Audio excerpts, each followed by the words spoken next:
2 ദിവസമായിട്ട് തീരെ വയ്യായിരുന്നു കേട്ടോ. ഇന്ന് കുറച്ച് ഓക്കെ ആയിട്ടുണ്ട്. അപ്പോൾ രാവിലെ തന്നെ വീഡിയോ എടുക്കണമെന്ന് വിചാരിച്ചു, പക്ഷെ പറ്റിയില്ല കേട്ടോ. ഇനി ഉച്ചത്തെ കുറച്ച് കാര്യങ്ങളാണ്. ഉച്ചത്തേക്കുള്ള ചോറിനുള്ള വെള്ളം വെച്ചിട്ടുണ്ട്. ഇനി കറി വെക്കാനുള്ള പരിപാടിയിലാണ്. ഇന്ന് ചിക്കനും മീനൊന്നും ഇല്ല കേട്ടോ, പച്ചക്കറിയാണ്.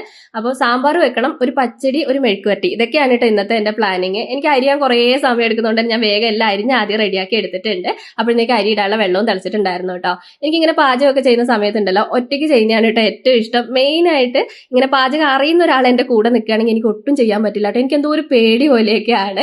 പിന്നെ പച്ചടിക്കുള്ള തേങ്ങ ഇല്ലായിരുന്നു. പിന്നെ അപ്പുറത്ത് അമ്മയെടുത്ത് പോയിട്ട് ഞാൻ വേഗം ഒരു തേങ്ങയൊക്കെ പൊതിച്ചെടുത്തു കേട്ടോ. പരിപ്പ് വേവിക്കാൻ വെച്ചിട്ടാണ് വന്നിട്ടുള്ളത്. അപ്പോൾ പോയിട്ട് വേണം ഇനി സാമ്പാറും പിന്നെ പച്ചടിക്കുള്ള കാര്യങ്ങളൊക്കെ ചെയ്യാനായിട്ട്. പിന്നെ ഞാൻ പറഞ്ഞിട്ടുണ്ട്, ഞാൻ പാചകത്തിന്റെ കാര്യത്തിൽ കുറച്ച് പുറകോട്ടാണ് എന്നൊക്കെ പറഞ്ഞിട്ടുണ്ട്. അതിന് മെയിൻ കാരണം എന്താണെന്ന് അറിയാം, ഞാൻ ഡിഗ്രിക്ക് പഠിക്കുമ്പോഴാണ് എൻ്റെ കല്യാണം. സെക്കൻഡ് ഇയറും തേർഡ് ഇയറൊക്കെ ഇവിടെ വന്നിട്ടാണ് ഞാൻ പഠിക്കാൻ വേണ്ടി പോയിട്ടുണ്ടായിരുന്നത്. അപ്പോൾ അമ്മയായിരുന്നു കേട്ടോ മെയിനായിട്ട് പാചകമൊക്കെ ചെയ്യുക. അമ്മേനെ സഹായിക്കൽ മാത്രമായിരുന്നു എൻ്റെ ഡ്യൂട്ടി. പിന്നെ ഞാൻ പറഞ്ഞില്ല, എനിക്ക് ഇങ്ങനെ ഒരു പേടിയൊക്കെ ഇല്ല, കാരണം ഞാൻ ഒഴിഞ്ഞു മാറി നിൽക്കുമായിരുന്നു കേട്ടോ. എന്നെ കൊണ്ട് പറ്റില്ല എന്നൊക്കെ പറഞ്ഞ് നിൽക്കുമായിരുന്നു കേട്ടോ.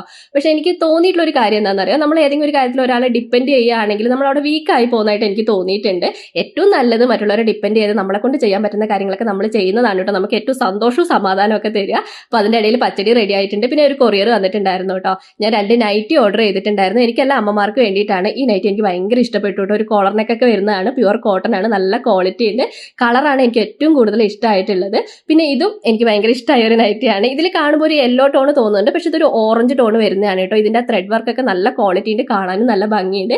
ലിങ്ക് ഞാൻ നോക്കട്ടെ കേട്ടോ, ടാഗ് ചെയ്ത് കൊടുക്കാൻ പറ്റുമെങ്കിൽ ടാഗ് ചെയ്ത് കൊടുക്കാം. ആദ്യമൊക്കെ നൈറ്റി ഇടാൻ ഭയങ്കര ഇഷ്ടമായിരുന്നു കേട്ടോ. ഇപ്പം നൈറ്റിനോട് വലിയൊരു താല്പര്യം ഇല്ല. അപ്പോൾ ഇതാ സാമ്പാറിൻ്റെ കഷ്ണമൊക്കെ വെന്തിട്ടുണ്ടായിരുന്നു. അതിനകത്തേക്ക് ഞാൻ വെണ്ടയ്ക്ക ചേർത്തു. പിന്നെ മല്ലിപ്പൊടിയും മുളക് പൊടിയും പിന്നെ സാമ്പാർ പൊടിയും ചേർത്തിട്ട് നന്നായിട്ട് ഞാൻ ചൂടാക്കി എടുക്കും കേട്ടോ. എനിക്ക് സാമ്പാറിൻ്റെ കളർ ആ ഒരു കാപ്പി കളർ വരണം, അതുകൊണ്ട് ഞാൻ നന്നായിട്ട് തന്നെ പൊടി ചൂടാക്കി എടുക്കും. പിന്നെ അതിനകത്തേക്ക് പുളി ചേർത്തിട്ടുണ്ട്. പിന്നെ ചൂടാക്കിയ പൊടി ഒന്ന് വെള്ളമൊഴിച്ച് തിളപ്പിച്ചിട്ട് അതും കൂടി സാമ്പാറിലേക്ക് ചേർത്ത് കൊടുത്തിട്ടുണ്ട് കേട്ടോ.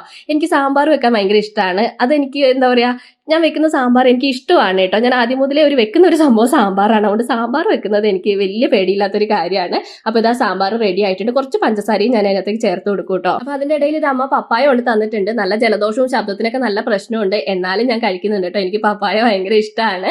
അപ്പോൾ അത് കഴിഞ്ഞിട്ട് നമുക്കിനി മെഴുക്കുവരട്ടി വെക്കണം. ഞാൻ ഇങ്ങനെയൊക്കെ പച്ചക്കറി വെക്കുമെങ്കിലും എനിക്ക് പച്ചക്കറി കഴിക്കാൻ ഒട്ടും ഇഷ്ടമല്ല കേട്ടോ. പയറൊന്നും എനിക്ക് ഒട്ടും ഇഷ്ടമില്ലാത്ത സംഭവമാണ്. പിന്നെ ഏട്ടൻ ചീത്ത പറഞ്ഞിട്ട് കുറച്ചൊക്കെ കഴിക്കുന്നത് മാത്രമേ ഉള്ളൂ. സാമ്പാറാണെങ്കിലും കഷ്ണമൊന്നും കഴിക്കാതെ ചാറ് മാത്രമാണ് കേട്ടോ ഞാൻ കഴിക്കുക. അപ്പോൾ അതിൻ്റെ ഇടയിൽ ഇതാ ചോറ് വന്നിട്ടുണ്ടായിരുന്നു. ചോറ് ഒന്ന് ഊറ്റിയെടുത്തു. പിന്നെ ഞാൻ പയറിലേക്ക് കുറച്ച് വെളിച്ചെണ്ണ ഒഴിച്ചിട്ട് മെഴുക്കുവരട്ടി റെഡിയാക്കി എടുത്തിട്ടുണ്ട്. പിന്നെ ഇത് അമ്മയ്ക്ക് കൊണ്ട് കൊടുക്കാനാണ് കേട്ടോ. ഉണ്ടാക്കിയ കറികളൊക്കെ കുറച്ച് എടുത്തിട്ട് ഞാൻ അമ്മയ്ക്കും കൊണ്ട് കൊടുത്തു. പിന്നെ അടുക്കളയൊക്കെ ഒന്ന് വേഗം വൃത്തിയാക്കി എടുക്കാൻ കേട്ടോ. എനിക്ക് ഇങ്ങനെ പാചകമൊക്കെ ചെയ്ത് കഴിഞ്ഞാൽ എല്ലാ സംഭവങ്ങളും ഒഴിവാക്കി വേറെ പാത്രത്തിലേക്ക് മാറ്റണം കേട്ടോ. എന്നിട്ടൊന്ന് കഴുകിയാലേ സമാധാനം ആവുള്ളൂ. അപ്പോൾ എല്ലാം ഒന്ന് അടിച്ചു വാരി തുടച്ചു വേഗം കുളിയും കഴിഞ്ഞു കേട്ടോ. കുളി കഴിഞ്ഞപ്പോഴത്തേക്ക് എൻ്റെ വിശപ്പൊക്കെ പോയി. വെക്കുമ്പോൾ ഒക്കെ നല്ല വിശപ്പായിരിക്കും, വെച്ച് കഴിയുമ്പോൾ ഒട്ടും വിശപ്പ് ഉണ്ടാവില്ല കേട്ടോ. അപ്പോൾ നമ്മുടെ ഉച്ചത്തെ കാര്യങ്ങൾ ഇത്രയൊക്കെയാണ്. അപ്പോൾ നമ്മുടെ ഇന്നത്തെ വീഡിയോ ഇത്രയേ ഉള്ളൂ. അടുത്ത വീഡിയോയിൽ കാണാം കേട്ടോ.